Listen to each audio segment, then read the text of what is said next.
Welcome everyone to another Discord live class. My name is Goro Fujita, and today I'm going to show you guys different ways to use 360 images and how you can use them in Quill in various ways. It's going to be super exciting.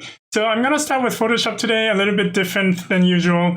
I already have like an HDRI image here open, and where do I get these things? You should check out Greg Zal's HDRIhaven.com here. He has like free HDRIs. So if you go here, HDRIs, you can look, it's like sorted in categories and stuff like that. Those are like super high quality HDRI images, and they're amazingly free to use. Commercially and personally and commercially. So this is insane. I've been supporting him on Patreon. So, like if you use them, please do support him because his archive is just amazing. And those are also the HDRI images I use for my Redshift renders and stuff like that. So if you click on one of the images, then you get like different up to 19K images. This is like insane, right?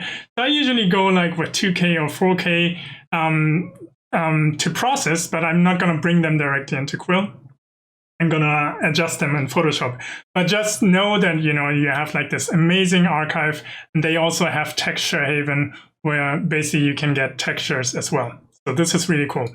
So I downloaded this Autumn Grounds 2K textures HDRI, and Photoshop can read HDRI images. So if you go to like image mode, you can see that it's a 32-bit image. So if you change that back to 8-bit, then you have the opportunity to actually change, the exposure and stuff like that. It's a little bit slow, but you can basically, before you bake it into like a flat image, you can actually still adjust the image, which is like super powerful to what you want to use. And this is like an accurate rectangular image itself already. So I like this setting and I hit OK, right? So if I hit OK, this is now a regular 8-bit image. And if I can bring this now into Quill as a 360 image, and it would be seamless, but it would look like a photo, right? So what I want to do is like, sometimes what I do is I blur this. So I add maybe like a Gaussian blur because I want it to fake like depth of field or something, and I might not want it to look like photorealistic. So I do something like this, maybe like value 6 might be good, and then I hit OK.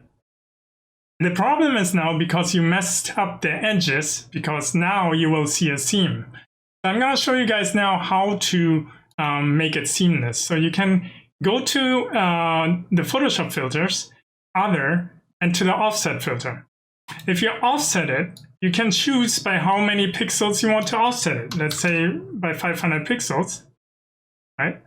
And you see right here, there's the seam, right? You want to get rid of the seam. So you hit OK, and what you can do now, go to the clone stamp tool. Go to the clone stamp tool. There's also S. S is the stamp tool. If you hold Alt in the clone stamp tool, you choose where to choose the clone stamping from, right? So you can like paint from different areas of the image. So I stamp somewhere here and then start painting over this seam, get rid of the seam, right? Keep pressing Alt. Basically completely getting rid of the seam. And there you have it. Now it's seamless, right? You barely see the seam. So now this is not necessary, but you can actually go back to offset and set this to -500. Oops, that was wrong. 1500. Offset, and we want -500, which brings it back to its original position, right? And now, because it's blurry, Quill doesn't need it to be high res at all. So an image size, I'm gonna change it to 1K. So I want to make sure that they're like linked. So I do 1024. that's like absolutely sufficient. You want to avoid large PNG files because that's going to blow up your scene, and because inside Quill it just gets uncompressed. So make sure, try to keep the textures always like maximum around 1024. If you have to go bigger because you need more resolution, you can, but avoid at all costs like 4K or 7K textures and stuff like that. You hit OK, and then you save. Saved. So now I have a 360 texture with a slight blur in it, right? So let's go to the next texture, because I want to prepare all of the textures for you guys first, so we can just transition to Quill and then stay in Quill. And this is like one way to use 360 photos, which is like super powerful, and I can show you what it looks like inside VR. But let's open a gradient next. So in Photoshop, if you're familiar, you can create like a bunch of gradients. There's like presets here, and you can just create gradients like this, right? I pre-made a gradient like this, but this would be like still wasted space if you bring it in as a 360 image. So what I'm gonna do when I have like an image like this, I'm gonna go to image size, unlink this, and make the width to just 1 pixel. Now I have like a slither, and I can bring it in as a 360 image, and it's gonna be super small, but I have a perfect gradient. So I'm gonna save this one here. And then I'm gonna bring in like a rock texture. So this is like a texture, this one is seamless. And I want this to be snow, right? Obviously the color is not snow. So what I'm gonna do is like, I'm just gonna adjust it to something blue. Do like a levels adjustment here.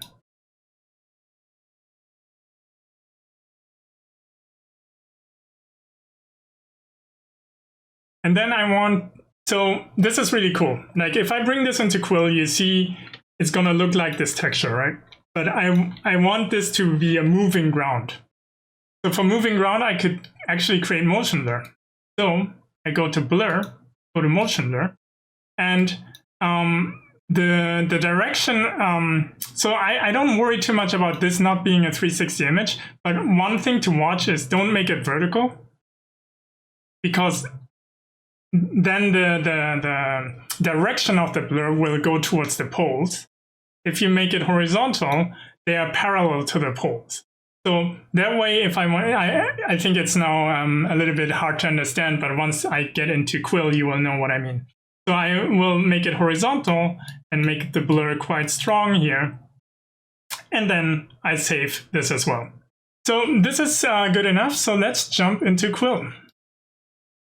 Let's bring the 360 images in. So you go, for that, you go here, new image layer. And then I have the autumn ground layers. Yeah, I think I go with a JPEG one that I saved. And I bring it in. And then you see, you know, it's like a 2D image. Right? So this is like the 360 image imported as an image layer. But here you can change it to AccuRectangular Mono. Boom. And all of a sudden you have a perfect sphere.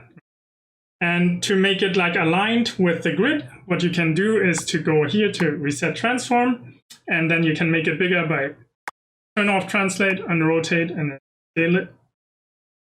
Perfect leveled 360 sphere.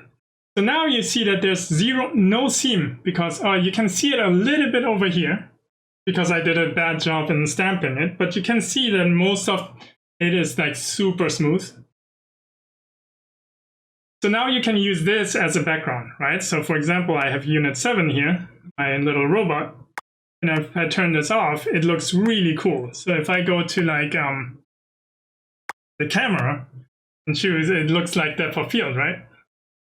So you get like this really, really cool effect. This is like one way you can use things, right?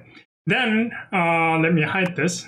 Let me bring in the sliver, the blue. I can also set it here to directly import a 360 AccuRectangular Mono. So I bring in the blue sliver, boom. And all of a sudden I have that perfect sphere. I do the same thing, I reset transforms, scale it, and I have a perfect horizon line. I have this perfect gradient. And in reality, what it is just a slither. See? Just a large 1 pixel wide stroke. But this is how you can do like really efficient backgrounds without having to use the lathe tool, something like that, right? So let me switch this back to 360 AccuRectangular. Okay, now we have the sky dome, right? Now let me bring in the texture. So I can bring in the concrete texture first as an AccuRectangular, and I'm gonna reset it. And you see what I meant with now the texture looks like this, right? But I want to rotate the sphere, and I will show you why. So because this is going to become my ground. So what you can do also is like you can re-import, right? So I re-import and replace it with my snow motion JPEG. So if I select it, it will basically replace it with snow motion file. So you can like basically replace PNGs. Like if you updated the file, you can have access to it.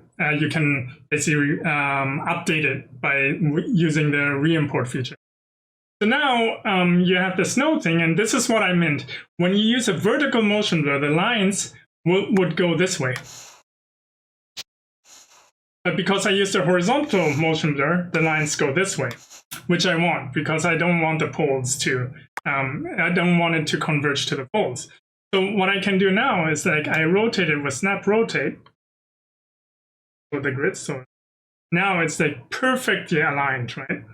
So, and it looks like if I rotated it like this, it actually looks like motion, right? Motion blur. So this is like really, really powerful. So now let me let me reset it. I want to make sure that the center of this, that the gimbal is in the absolute 0, 0 center, and then I scale it, and I rotate it. Now you can see the gimbal is perfectly in the perfect center. All right, so now, because the Quill Weekly Challenge topic for this week is Winter Wonderland, I'm going to do something wintry. So what if I want to let Unit 7 snowboard? So let's quickly do like a little snowboard for him. So I'm going to save this. I'm going to rotate the snow first, snow layer. Then snow layer in here, and then let's say how many to rotate. So let's see what looks good. Maybe 4 seconds. So I change the spacing of the rotation snapping steps to 8, and then I turn on auto key and I do 1, 2, 2, 2. And then I'm going to put this whole thing in a sequence and loop it at 4 seconds. And then these keys, I'm going to make it to linear transition, and let's see what it looks like. So now you can see the sphere is rotating. It's pretty cool, right? So this is pretty nice. Maybe we want it to be a little bit faster. Let's try 3 seconds. Seconds might have to. I'm just gonna eyeball it.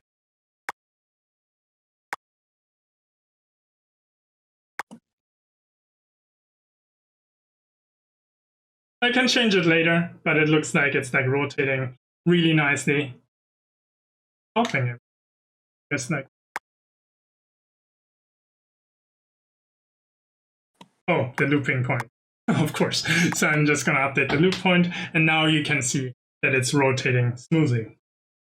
So this is cool. And now I want to add a snowboard to Unit 7. So let me just create a new layer, new paint layer, but also 7 in there. And in that paint layer, I'm going to create a little snowboard. Which color should it be? Orange, black orange maybe, black on the top. Let's do red on the top.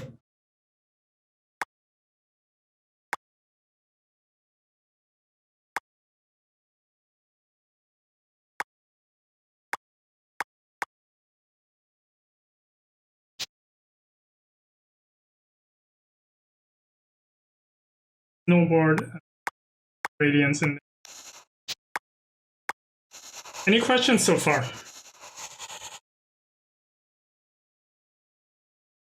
I'll duplicate this down and make the bottom light orange.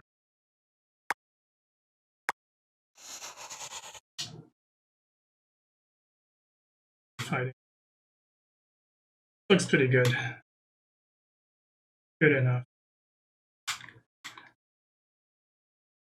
Here, I want the snowboard to be pretty small sphere. Good. Scale unit 7 down.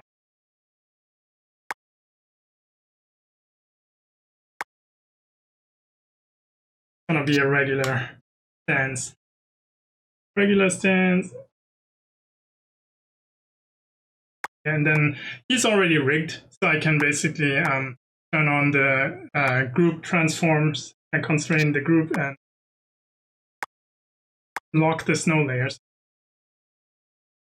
Snow layer. If you're new to rigging, I have a stream about how to prepare the rigs in another stream.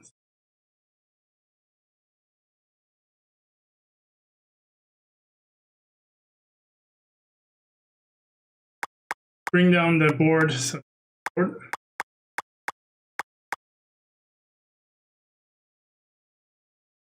Scale down.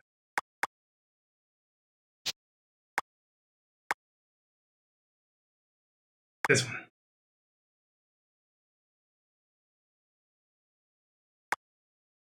Good. Good enough. Okay, and then make sure that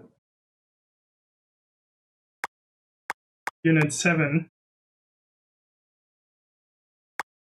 Let me quickly do something. I want to make sure he is in the center. So what I'm going to do is I'm going to hide the here and quickly draw like a line, guidance line.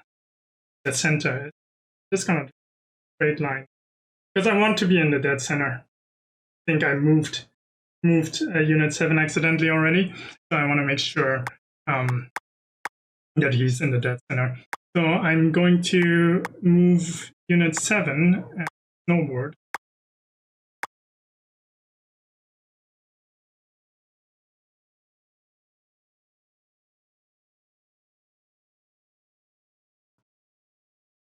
Because what I want is I want to preserve the center of, now I can move him left and right. Because the group center is still in 0, 0. This is why I did not move the group, but content of. So this looks like pretty good. Again, if you have questions,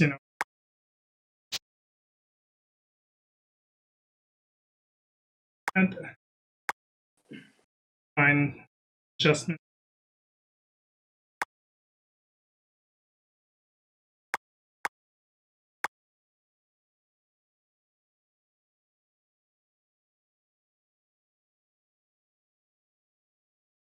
Pretty cool. All right, I don't need that guide anymore, so I'm gonna do this. Okay, so now he's already writing. Look, this is pretty cool, right? At this point, we can save. And then what we can do is we can animate him. This is gonna be super fun. So basically, this pivot is in the center, and it's sharing the center with the sphere, so I can cleanly just slide him over the ground. It's almost like he's attached to the ground, right? So this is like a huge advantage when you animate it. Then what I'm going to do is I create a folder underneath with the board and unit 7 in there, and I'm going to reset transforms, and I'm going to put the pivot here so I can do the banking.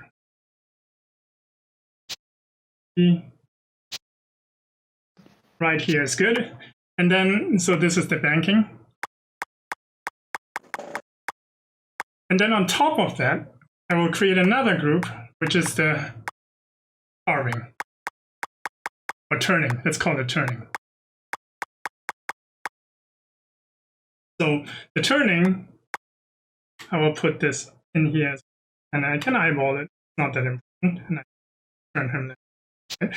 So those are my controls. So now I start first with left and right, left and let's call it LR. And then I'm gonna do it over 4 seconds, 4 seconds carving, right? So I have the record already on. I go to 4 seconds, create another keyframe there. Hold on, before I do this, I'm gonna delete this keyframe.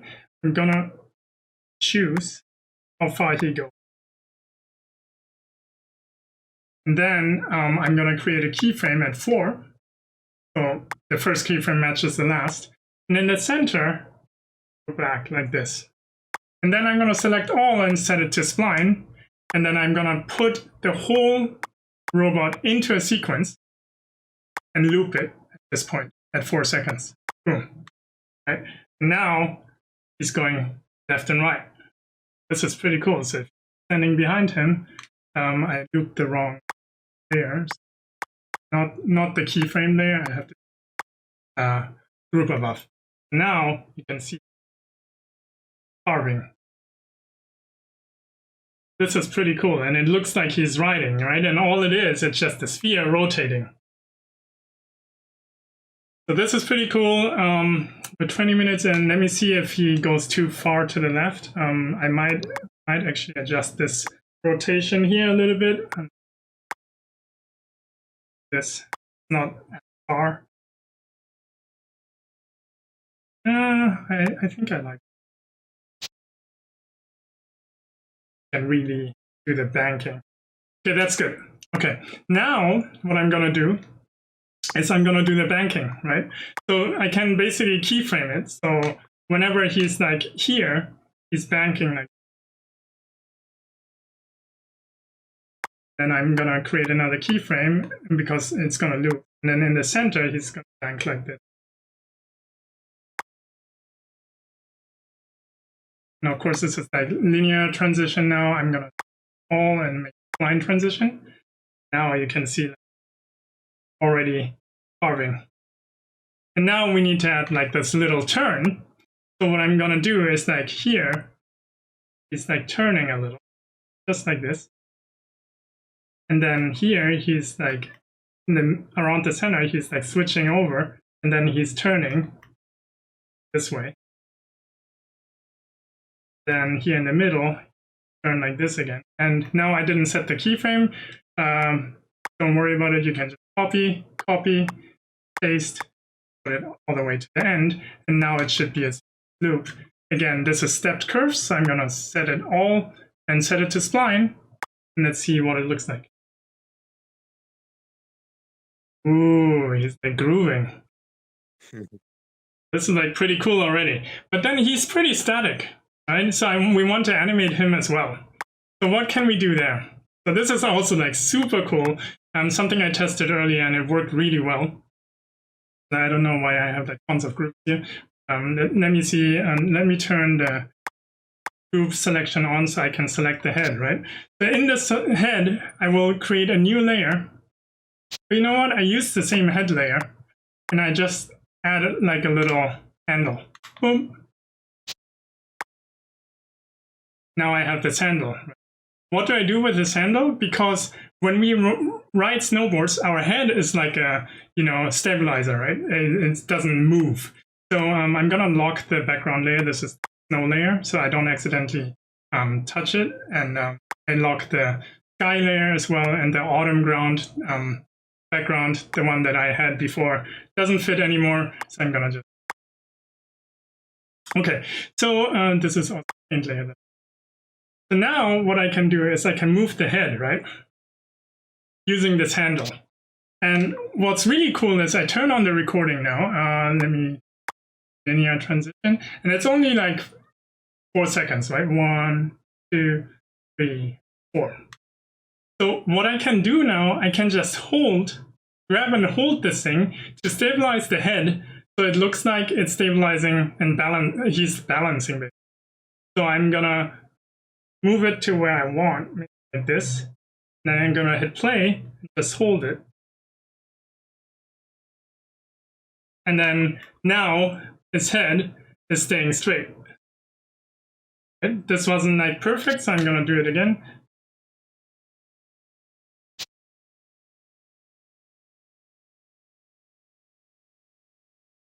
That's pretty good. And then what I'm gonna do is I'm gonna delete the last frames because I want a perfect loop.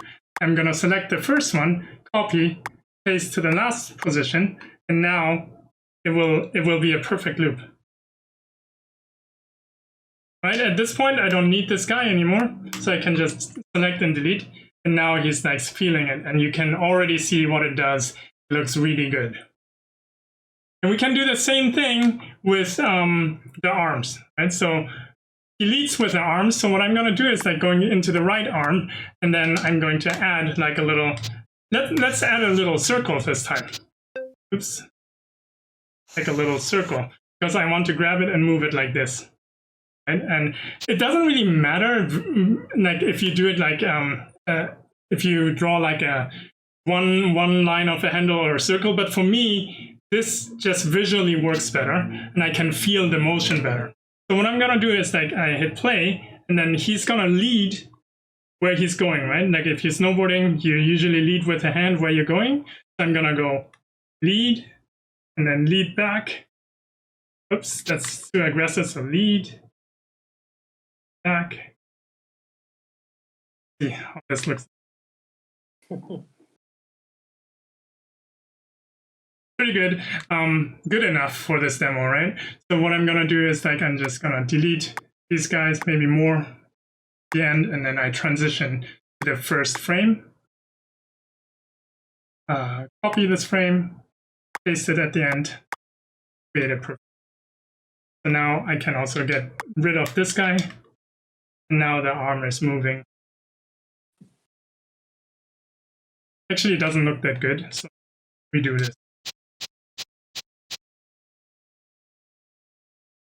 We do this, I think maybe, and that's the cool thing. You can always redo things really quickly.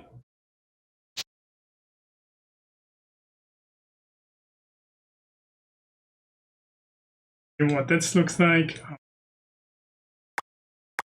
Keys again here to the first frame. Copy this one.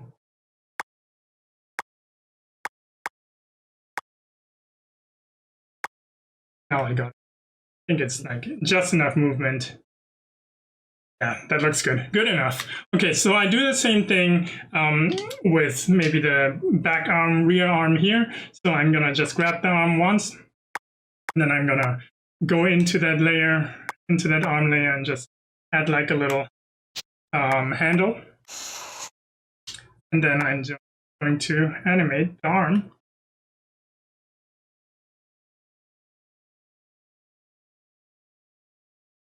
I'm going to be a little bit sloppy on this one. It's fine. You get the idea. Right? You can like trial and error as much as you want. Copy, paste it at the end. Creates a perfect loop. Now the arm. Like kind of balancing. It looks really natural. And of course, we needed the same thing for the body. So for the body, for this one, I'm going to do the same thing. You know, I'm going to let me create a new layer here, and then just draw another handle. Move him like this, right? So then I'm gonna hit play. Too aggressive. Really steady. I'm almost just holding it only. And it will create like a really cool motion because he's stabilizing his weight, right? I'm gonna delete some of those keys here and go to the first one, copy, go to the last one, paste, and then I have like a really natural movement, and it looks like he's snowboarding. So this is looking really, really cool. Right? So of course we need more stuff. So this is pretty cool, and you can see, like, for example, when I actually do that later with the spawn area. I'm gonna save at this point. We also need a little bit of snow coming off his snowboard. So what I'm gonna do, I'm gonna create like a new layer, make like a 12 frame cycle. My loops are all multiples of 6. So even I know that this one is 4 seconds, so I know that if I use 12 frames, that the loop point will be shared no matter what. So I'm creating like a 12 frame cycle, and then I'm gonna use white, and then I'm gonna just paint a little bit of snow here. And I do it outside because if I do it inside that animated layer, then I don't know what to do, right? Like I'm not sure what I'm doing. So that's why it's important that you do it outside of the animation, and then you put it in. So now I want to put this into the turning layer. Let's put it into the turning layer, and then translate it over, scale it down. Oh no! Well, what I did is I have the auto key on, because otherwise you're gonna animate it.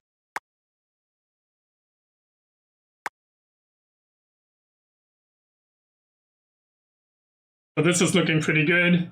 Maybe I make it a little bit bigger. And then I just gonna duplicate it, and I'm gonna put it under the banking layer. So when I put it under the banking layer, it also banks together with the snowboard. So what's good is if he goes to the other side, it disappears, and then it reappears when he comes to the front edge. So this is like really powerful, because now you can go to the rear edge, heel edge, and when he's on the, no, this is the toe edge actually.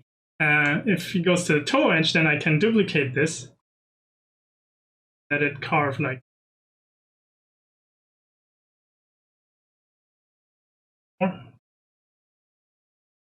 now. It looks like he's actually carving. So this is pretty cool. All right, now the ground alone is not enough, and we're like only 35 minutes in so far. Isn't it crazy how fast you can do something like this? So basically here we have the background layer, right? Where's the background? This one. So let's unlock this. Let's lock unit 7, and then let's add a new layer into the snow layer. So in the snow layer, what I'm going to do is now, choose like a similar color, maybe something like this. Unfortunately, you can't color pick from a 360 sphere. You can color pick from a 2D image, but not from a 360 sphere. But it's easy enough to find something similar. So a little bit, and then I create some mountains.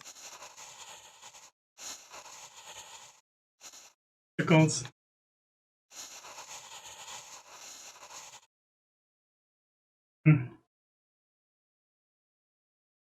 Sure that she's not clipping stuff. Oops. This is what you don't want. Sure. Clipping, and you can just rotate things, add things.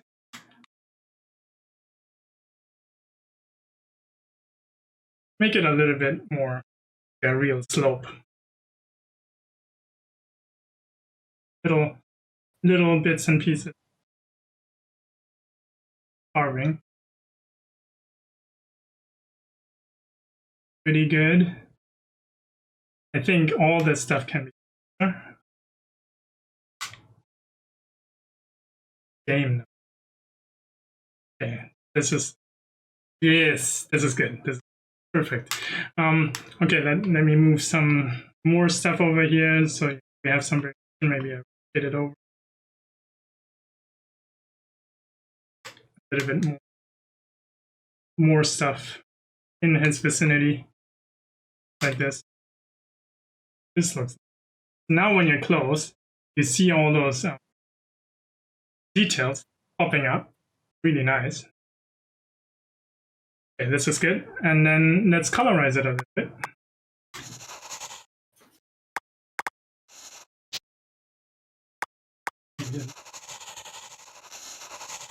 Have a little bit structure here.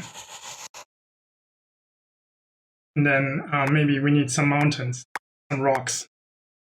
Create some rocks.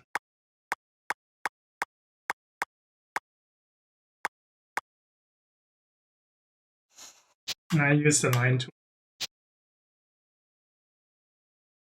More efficient. Colorize it. Put some snow. Bottom. Top. This is good enough. Activate. Yeah.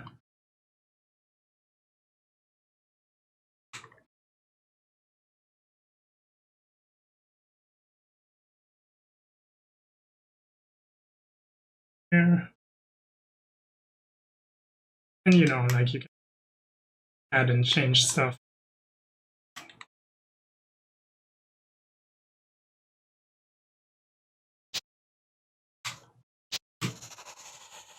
Snow here. Looking good. Unit 7. Rocks coming into view. Pretty cool. I think, you know, bigger.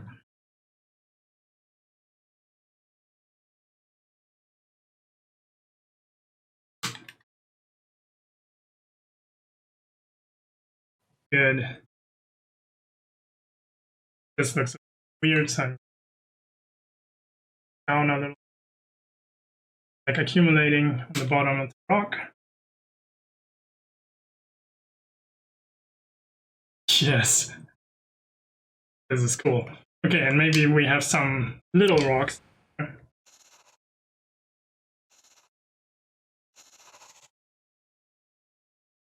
You almost clipped it. See what that looks like. Good. Okay, let's put some snow in his way. A little bit of snow. Yeah, just adds a little bit more. And he can clip through those because it's fine, right? Like, because it's snow and like you know, sometimes there's like just powder and stuff and do it. And that makes it look more like, you know, real slope.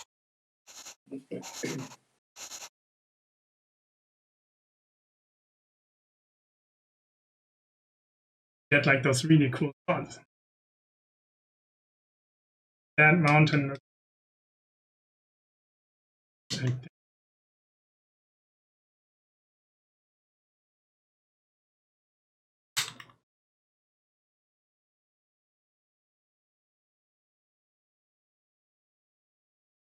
Look at that. It looks very nice. This is pretty good already, right? So let's do some camera animation. So for the spawn area, because now I want the spawn area to rotate around him, but because this Earth is rotating around the center, it will look really crazy if I actually animate a spawn area perfectly parallel to this guy. But before I do this, actually, what I want to do is I tilt the whole set. And what I'm gonna do is I'm gonna tilt this by, oops, no, this is, I'm gonna put the whole set into group. So this is the background, and this is character, and I'm gonna rotate it like this. Why? Because I want the slope to look like it's going down while I create a spawn area that is parallel to the ground. And the way to do it, I already have a spawn area, but I'm going to create one from scratch. So I go here in the transform panel and set restrict camera locomotion for comfort. What it does is if you like rotate it like this, it will put you in a plane together with the grid, right? So see it here. Now I'm with the grid, right? And I can't rotate the grid. If I turn this off, I can rotate like this. But if I turn this on, boom, it's locked to the grid, right? So this is thing you can do to make sure you can set parallel spawn areas that are like perpendicular to the ground. So I'm just gonna go towards him and find like a nice scale, something like this, good scale for me, and then I create a spawn area. You know what? Actually, I'm gonna hide this set, because for me it's important that I have like a center point that it rotates around. So what I'm gonna do now, I'm gonna reset the spawn area here. Boom, it goes back to the center, and then I move it. Oops.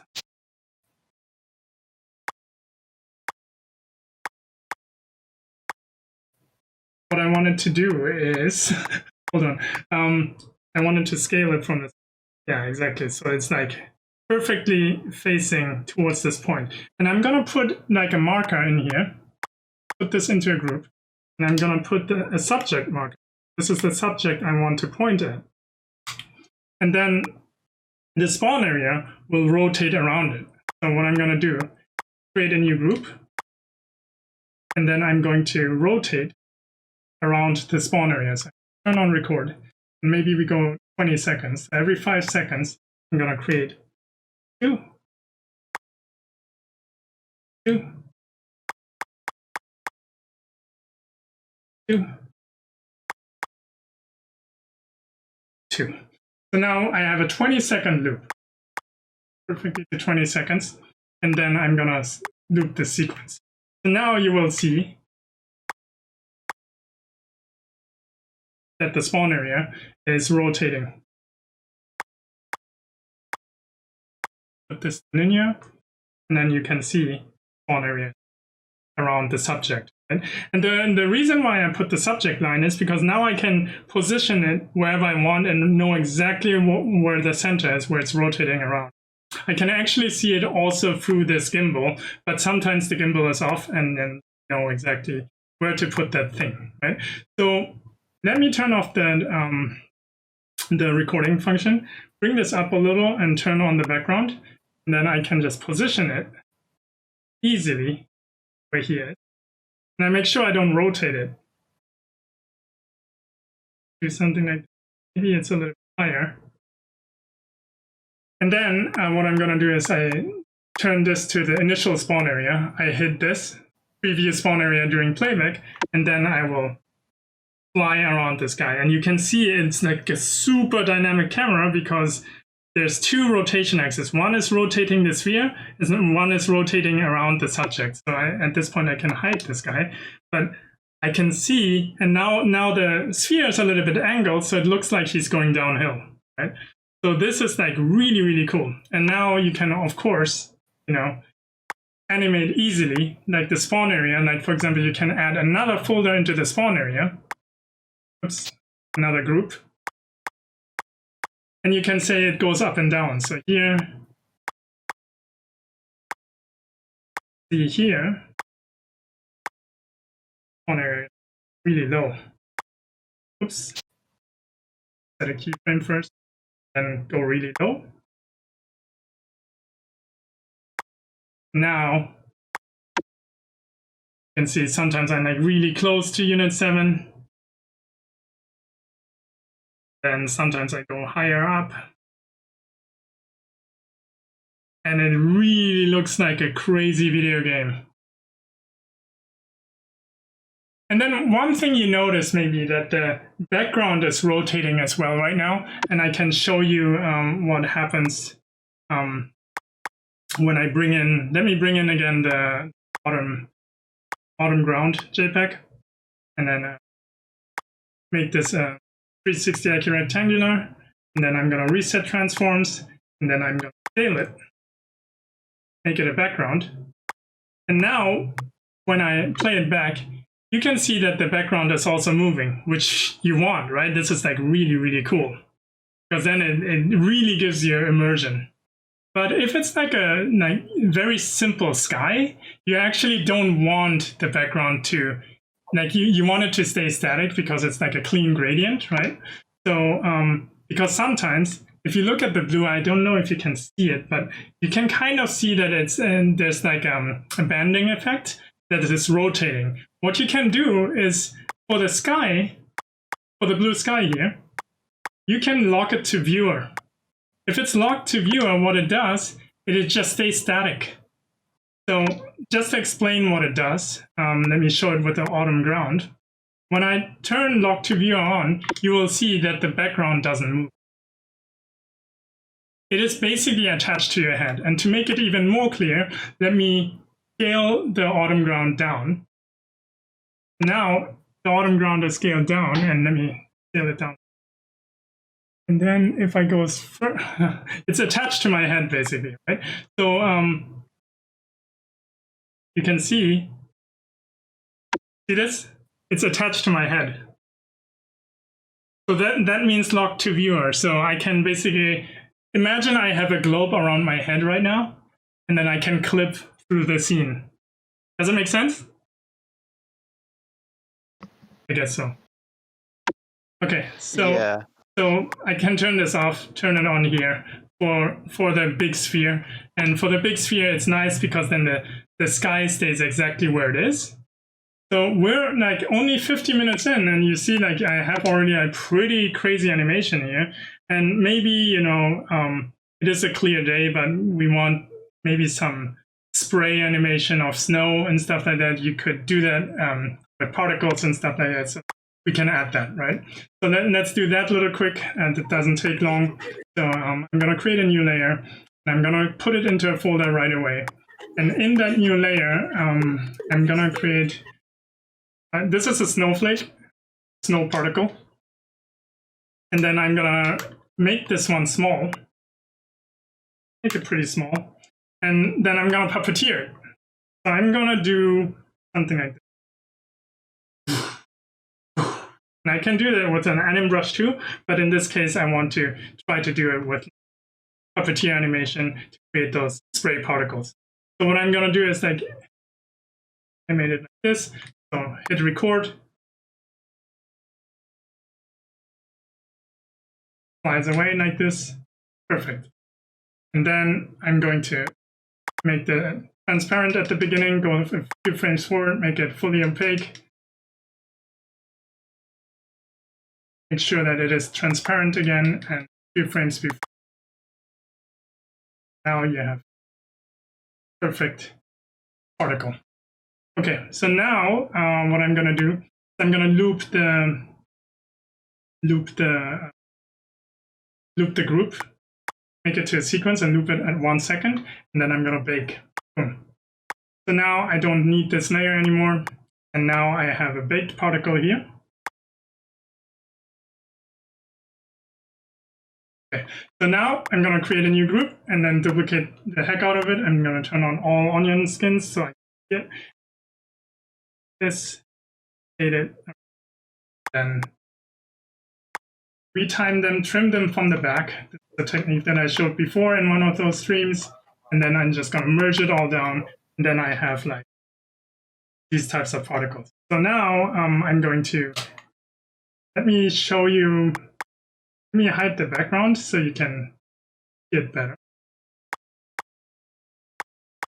Blue background. Black so you can see the particles. This is what you see right now, right? So I'm gonna now duplicate this a few more times, maybe like this.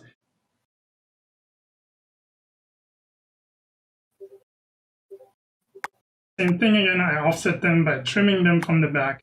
And it's important that you trim them because if you just offset it like that, it's not going to do it quick. Right. Once I have this, I duplicate it again, rotate it a little bit, and then I offset it yet again. And this is how you can quickly create like crazy particles. And then I have this. So this is looking pretty good already. And then I'm going to turn on the blue background again, turn on a guy again, and position it where.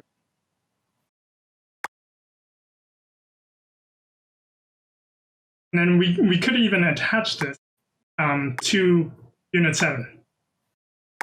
Where's unit? Try to position it so it's almost like he's spraying the snow. Here, and not in the banking. And then this is the particles.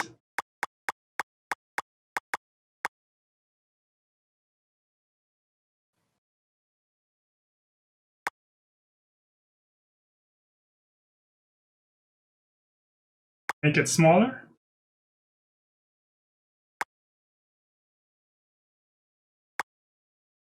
I want it to be only subtle. This is pretty cool. I think it's too slow. So what I can do now is I just delete every second frame.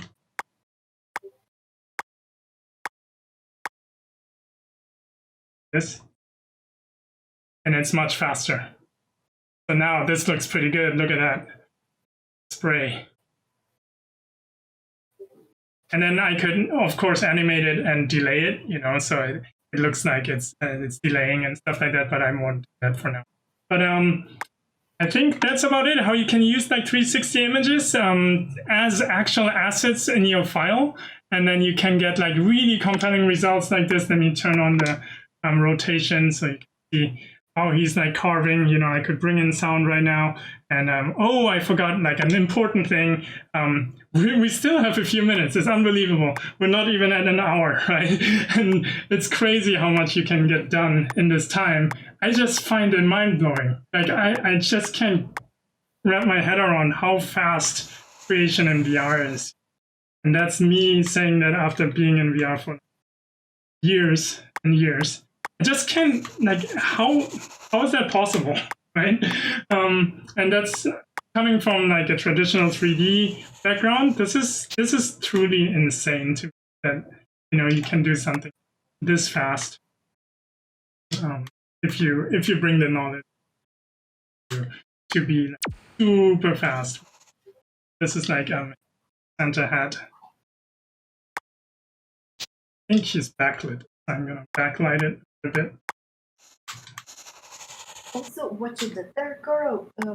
What is it?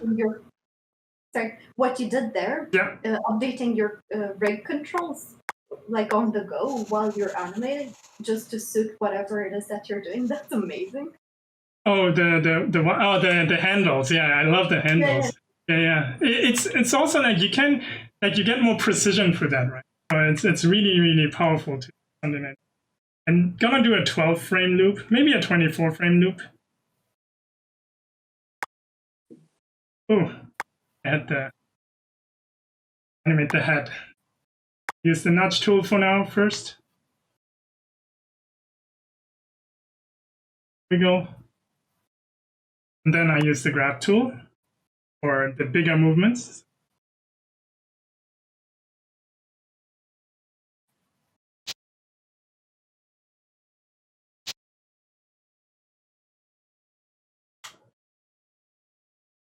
Yeah, that's pretty good. Okay, let's put it on his head. That, and then I'm just going to go down here, way to his head. Like quite a few folders. It has to go inside the body. So this is tricky. So going all the way down to the body, neck, and head. There it is. Okay, tons of folders, but I get it, right? So now I just put it on his head here.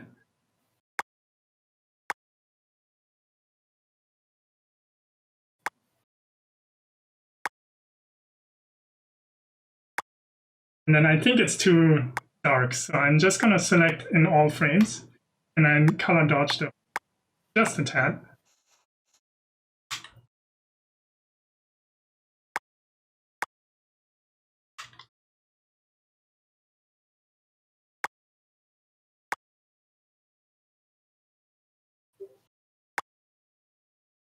See what that looks like.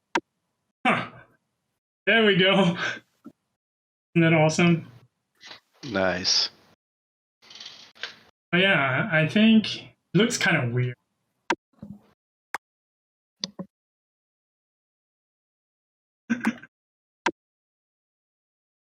Maybe a little bit, right? But I don't like the shape, so let me fix the shape of it. Now I'm getting into the perfectionist area. I'm gonna select all frames, and then I can adjust the shape.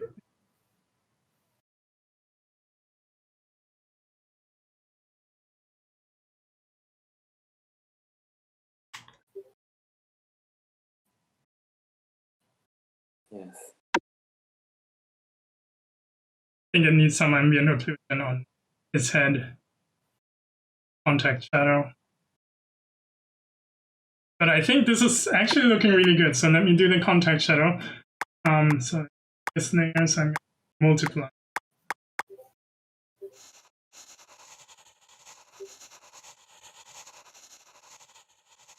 That is connecting.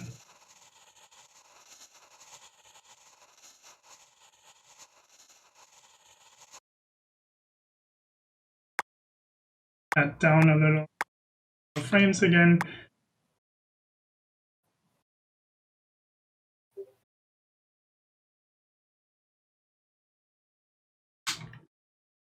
Yes. All right. I think we are at time. And we have a fully animated Unit 7 snowboarding downhill with a dynamic camera movement. And I'm going to also share this to Media Studio. You guys can check it out in VR. I'm going to add some sound to it and stuff. But look at the little snow particles that come off his rear, you know. You can get like really cool angles if you like kneel down and stuff like that. Really low angles. Back up again, and like this is really, really powerful. So, and if you actually zoom out, you know, all it is, it's a rotating sphere. Yeah, just wanted to show you guys the potential of using like 360 images, you know, and even if you want to like bring in the, you know, HDRI backgrounds and stuff like that, just be mindful, don't go like 4K or something like that, you know, just keep it small. And especially if you have blurry backgrounds or gradients, you know, you can go really small in file size, you know. That's just one thing to watch out for if you're especially planning to use a lot of PNGs. Make sure to be mindful about the size of them. 1K, like 1024 pixels long edge is kind of like a good ballpark number. But if you can go smaller, it's better. If you have to go bigger because of resolution, of course you can do that too. But yeah, so the ground here, you can see that the motion blur in Photoshop really did the trick. It looks like it's moving fast, although it's just a still image. And yeah, there's like a lot of tricks you can do. And yeah, just play around with it and see what you can come up with it. One thing that I did not show is you can also, you know, rotate the background 360 sphere. If you're only looking at your content from one side, let's say from the left side, right? Then you could also, in theory, just rotate the outside sphere to create the illusion that the background is moving. And obviously, when you go to the other side, it looks like your character is going backwards. So it's a matter of how you show it, right? If you only show it from one side, you can actually just rotate a sphere without having to create like a complex background loop. And it will look like your character is flying through space. Another little trick you can do. That's a really cool technique. I love that. Yeah. So it's super efficient too, you know. This is like one draw call for such a really, really complex ground, you know, with like a lot of blurry lines and stuff like that. There's no way you could make this performant on Quest with just quill strokes because there's too much detail in the ground, right? So plus you can stylize it however you want. Exactly. And you can paint the textures in Photoshop and stuff like that. You know, I feel like, you know, like the community, I haven't seen much of the community do these types of techniques. I've done it a few times on my pieces, but yeah, just wanted to give you guys and show you guys the potential of what you can do by using like images and stuff like that. Thanks for tuning in, guys. And next week we're gonna have Edward Madojemu showing us Quill 2 Unity, so it's gonna be exciting. So don't miss it. And see you guys next week. Bye, guys. Bye.